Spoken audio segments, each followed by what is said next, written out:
Just before we begin, I have a real special announcement. Now, some of you viewers will have stuck around for the end of my last video. Well, you'll be happy to know that that announcement was a joke. That's right, I'm never releasing that thing, and I have no intention to, and I never have. Anyway, let's get on with the video. Hey everybody, I'm BlueSteel, and welcome back to the channel.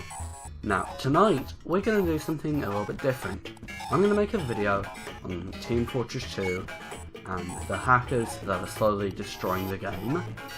Team Fortress 2, for those unaware, is a class-based first-person shooter released in 2007 by Valve Corporation.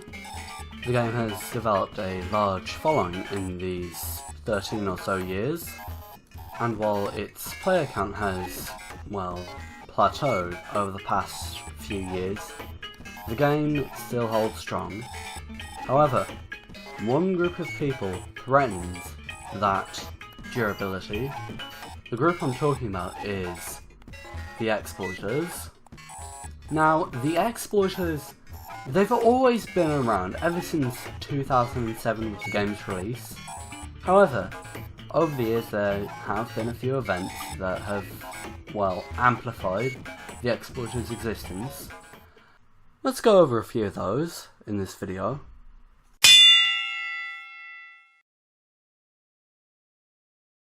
On June 23rd, 2011, the day after the 4-day Uber update, Team Fortress 2 went free to play forever.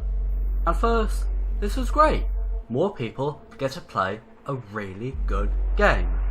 However, this would lead to issues down the line, what with people being able to create alternate accounts to circumvent VAC bans, VAC standing for Valve Anti-Cheat for those unaware. However, this would not be the only factor.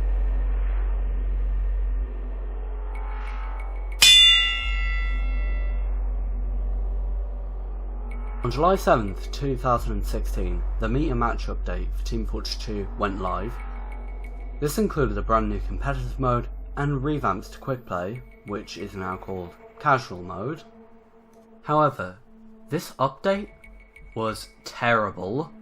At launch, in casual, you couldn't even select what maps you wanted to play, and there's still little to no incentive to level up in casual to this day.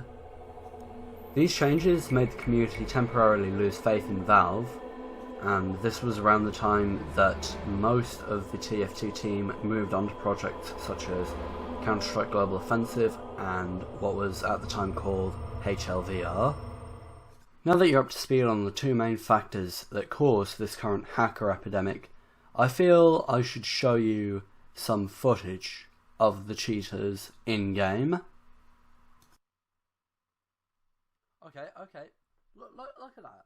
Let's analyze that clip. Hold on, let me see if we can slow it down a bit. Now we can. Okay, see that? Unless that guy, I do not know how he got that shot. Alright. We'll watch that again. Okay. So this guy, he's in my line of sight. All right. Well, I'm in his line of sight. All right. Then he turns around to his right. All right. And then he somehow headshots me, and then he immediately spins around to his left. Now here. There's a decent example here. Alright, so I disguise a spy, alright. Okay. Now I then cloak. What? Look at that! Look at that. 3, 2, 1. This is a certified hood classic.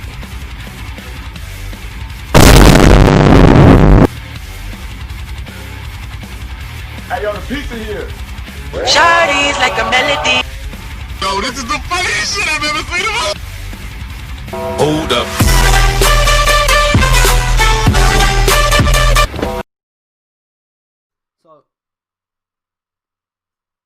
okay, recap.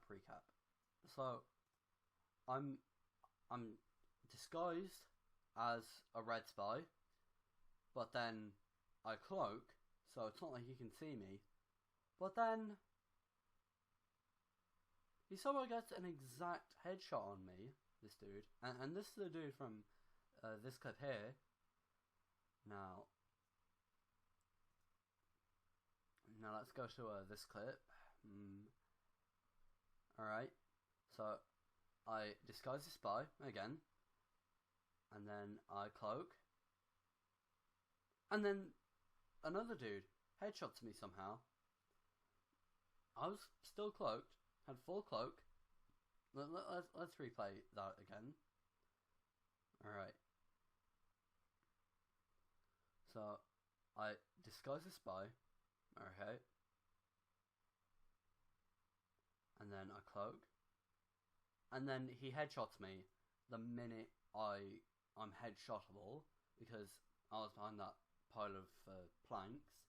And then the minute he can headshot me, he does. And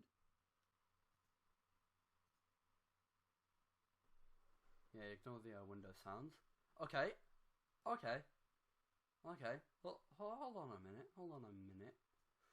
Let's replay that clip again. I don't even know what happened there. Okay, so that guy there, he's well, near spawn, alright. And then I'm walking out of spawn. And then the minute I walk out of spawn, he spins around and somehow headshots me.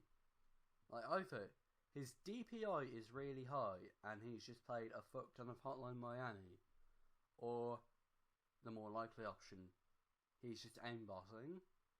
So it's very clear to all of us that Team Fortress 2 has a hacking problem. Now with that said, what should Valve do about it? Well, recently CSGO shipped Trusted Mode, which limits what programs can interact with the game. This would be great in TF2, except for the fact that this could potentially break custom content such as custom heads-up displays and custom menu backgrounds. And even if there was absolutely no chance of Trusted Mode breaking any custom content, thanks to how Valve is structured as a company, most of the TF2 team are working on projects such as CSGO, Half-Life Alyx, and Steam in general, so it will most likely be a while before we get anything close to Trusted Mode in TF2. Let's just hope Valve aren't too late with the anti-cheat implementations. Okay, so this just happened while I was editing. Team Fortress 2, the TF2 team, they updated us on the blog with, it's nothing major, just adding some songs to the TF2 soundtrack on Steam, but it's an update. Hopefully we get more of those in the coming few months or years or something. Anyway, this is Blue Steel. Have a nice weekend.